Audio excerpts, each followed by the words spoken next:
warahmatullahi wabarakatuh.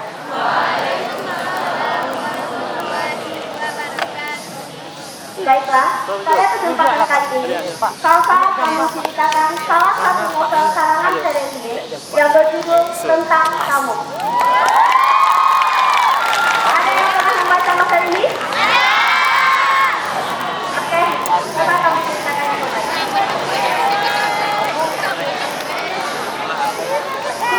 Dimulai ketika Mansur Khanai, seorang pengacara di sebuah firma hukum terkenal London, mendapatkan tugas untuk mencari tahu siapa ahli waris yang berhak untuk mendapatkan harta warisan yang ditinggalkan oleh Sri Ningsih. Harta warisan yang ditinggalkan oleh Sri Ningsih sangat banyak, yaitu 9 miliar pound sterling atau setara dengan 16 triliun rupiah. Untuk itu, Zaman harus mengetahui kisah kehidupan Sri sebelumnya. Dan karena Sri hidup berpindah-pindah, Zaman pun pergi ke beberapa tempat. Sekarang, Zaman telah pergi ke beberapa tempat dan mengetahui kisah Sri. Inilah yang diketahui Zaman tentang Sri. Sri adalah anak yang terlahir di Pulau Sumbawa. Ibunya meninggal saat dia dilahirkan. Namun ayahnya membesarkan Sri dengan penuh kasih sayang sehingga Sri tumbuh menjadi anak yang ceria, anak yang tangguh, dan anak yang cerdas. Ketika usia Sri 9 tahun, ayah Sri kembali menikah dengan seorang gadis. Dari pernikahan tersebut lahirlah Ilamuta, adik laki-laki Sri. Namun tidak beberapa lama setelah Ilamuta lahir, ayah Sri meninggal dunia. Dan usia 14 tahun, ayah ibu diri Sri juga meninggal dunia akibat kecelakaan.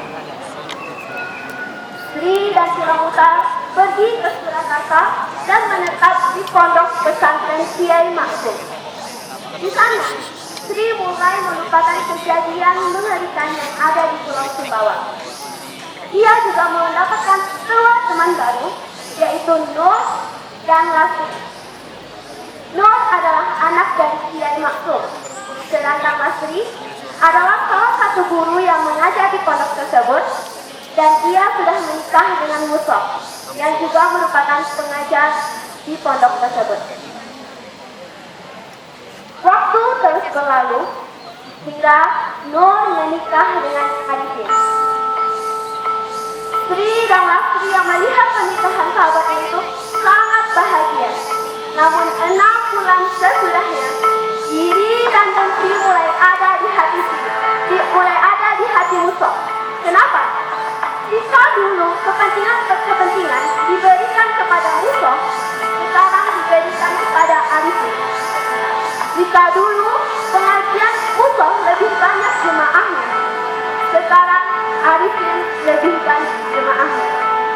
Sedemikian itu semakin hari semakin mencari gadis hingga Musof dan Lasri meninggalkan pondok pesantren.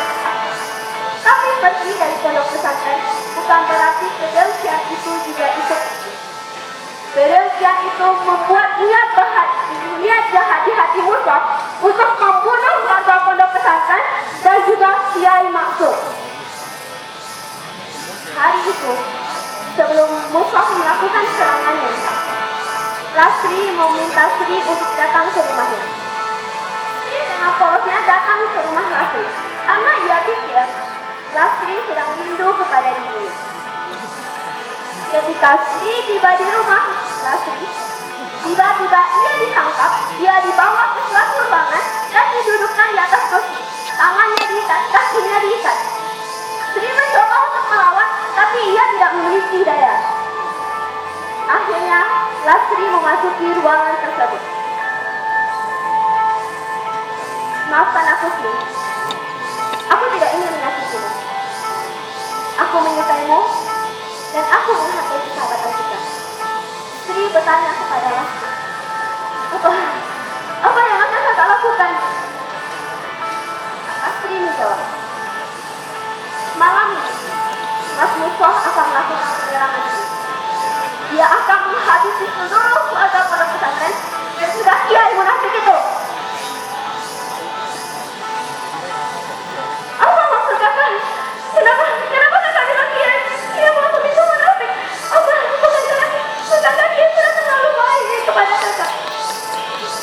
Sri menjawab, "Hai, tidak Sri, dia itu munafik.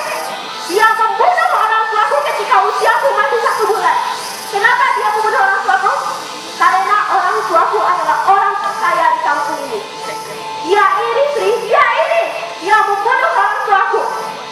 Dan dia merawatku yang waktu itu masih berusia 1 bulan. Dia menjadi pahlawanku, tapi itu hanya kebohongan." Ini duduk dulu. Itu tidak mungkin. Kata apa? Itu tidak mungkin. Itu tidak mungkin dia masuk. Kata aku baca aku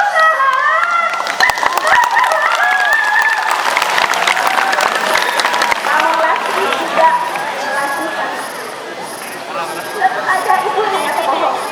Itu hanya fitnah keji yang dibuat oleh Musa, suami Lastri. Malam itu juga Musa, Lastri dan kelompoknya datang ke pondok Kiai Maksud dan menghabisi semua.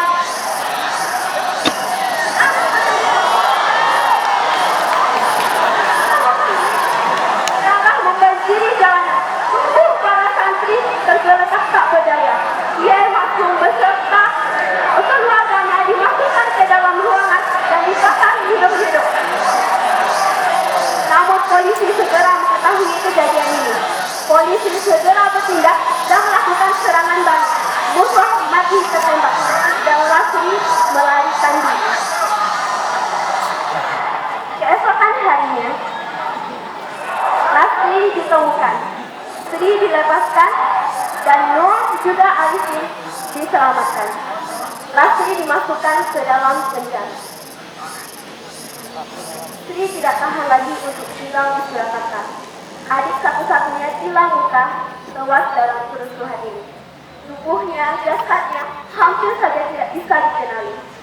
Akhirnya Sri pergi ke Jakarta. Di Jakarta, Sri kembali memulai kehidupannya. Dia memulai bisnisnya dari kecil dan berkat kegigihannya, Sri berhasil membangun pabrik yang sangat besar. Namun, di tengah-tengah kemajuan yang dialami oleh Sri, tiba-tiba Sri ketakutan. Wajah yang pucat, tubuh yang menggigil, dan dia menjual pabriknya dan terbang ke London. Apa yang terjadi? Kita lanjut cerita di London. Sri kembali memulai kehidupannya di London, mencoba untuk melupakan semua kisah pahit yang telah dia alami. Di London, Sri bekerja sebagai sopir bus yang membawa bus tersebut pergi ke arah selatan. Suatu hari, lelaki memasuki bus yang dikendarai oleh Sri. Melihat keramahan Sri kepada para penumpang, membuat lelaki itu jatuh hati. Di pemberhentian terakhir, lelaki tersebut menyapa Sri. "Hai, aku Hakan. Aku dari Sri. Boleh aku kenal namamu?"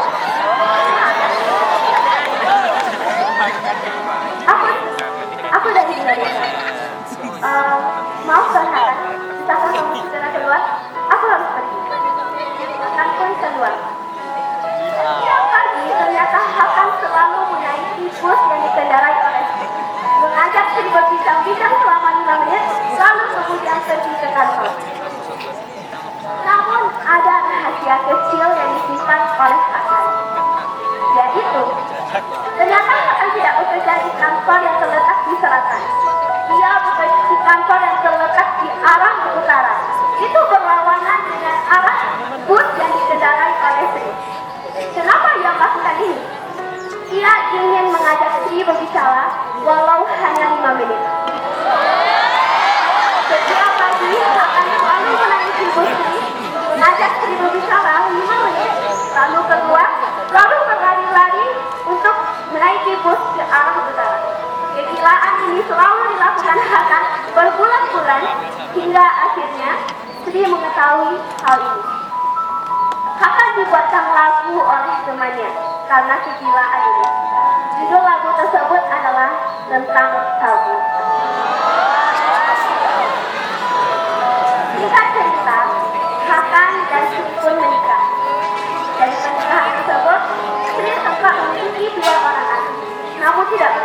lebih dari 6 jam.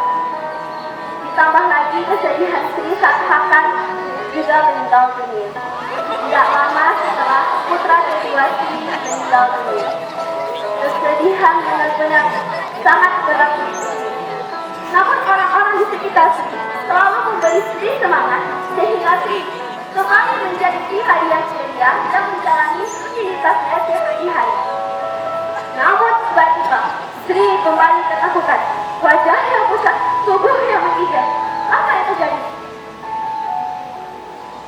Sri akhirnya pergi meninggalkan London dan pergi ke Paris menghabiskan masa tuanya.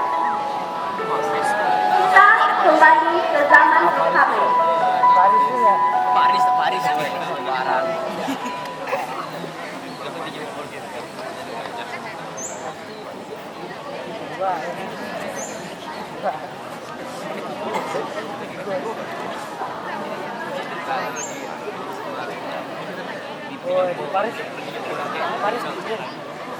Zaman Sultan naik, tampak sedang berpikir di ruangannya.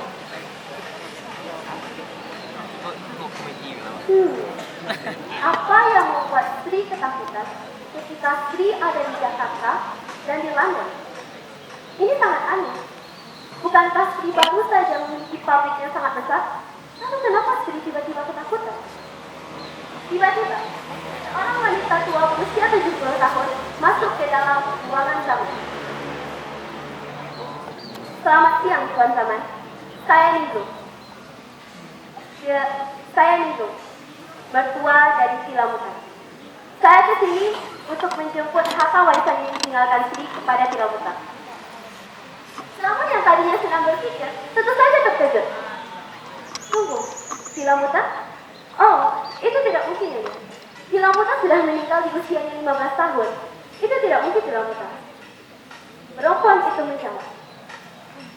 Itu Tilamutan, Tuan Zaman. Saya memiliki tes DNA-nya. Namun jika Tuan Zaman belum menyiapkan harta warisannya, tidak apa, besok saya akan kembali lagi. Selamat siang, Tuan Zaman. Sampai jumpa. Wanita tersebut meninggalkan ruangan Zaman. Namun Zaman tentunya mengikuti wanita tersebut. Hingga akhirnya Zaman tiba di rumah wanita tersebut dan menemukan sebuah foto.